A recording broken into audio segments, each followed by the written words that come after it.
Today we are doing rationalization. This is where we remove the surd from the denominator. We do this in order to have a standardized format for irrational expressions. In order to do the first type of question, we need to know what happens when you multiply a surd by itself. This would give the constant that is inside the surd, as shown here, where a is the constant. Let's approach the first type of problem. So for these kind of questions, we multiply the numerator and the denominator by the surd that is in the denominator. So here, let's multiply the denominator and the numerator by root 2.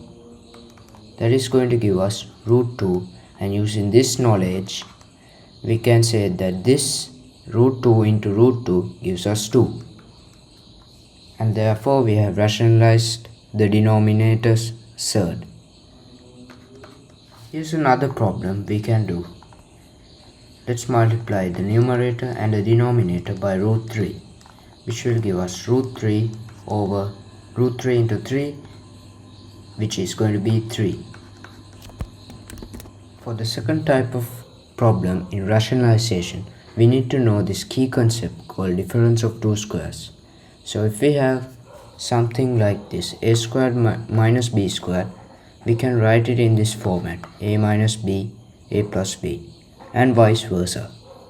Here are some examples that you can try out. With that knowledge, let's try this problem. Let's try to multiply the denominator in a way we can apply the difference of two squares. So here we can change this sign into 2 plus root 3 and the numerator 2 plus root 3. Now here in the denominator, we can see that we have a difference of two squares problem.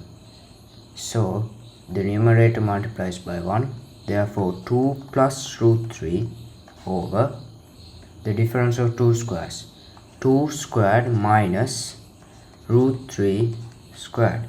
So 2 plus root 3 over 4 minus 3. Root 3 into root 3 is 3. So therefore, we'll get 2 plus root 3 as our final answer.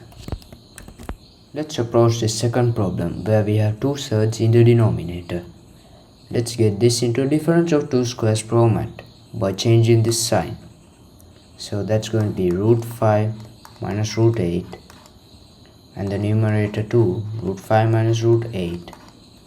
That is going to be minus root 8 over root 5 whole thing squared minus root 8 whole thing squared. That is going to be root 5 minus root 8 over 5 minus 8 equals root 5 minus root 8 over minus 3. As you will notice here, root 8 can be written as root 5 minus 2 root 2 because 8 is 4 times 2 and root 4 is 2, and therefore the final answer will be 2 over 3 root 2 minus 1 over 3 root 5. That's it for rationalization. See you next time.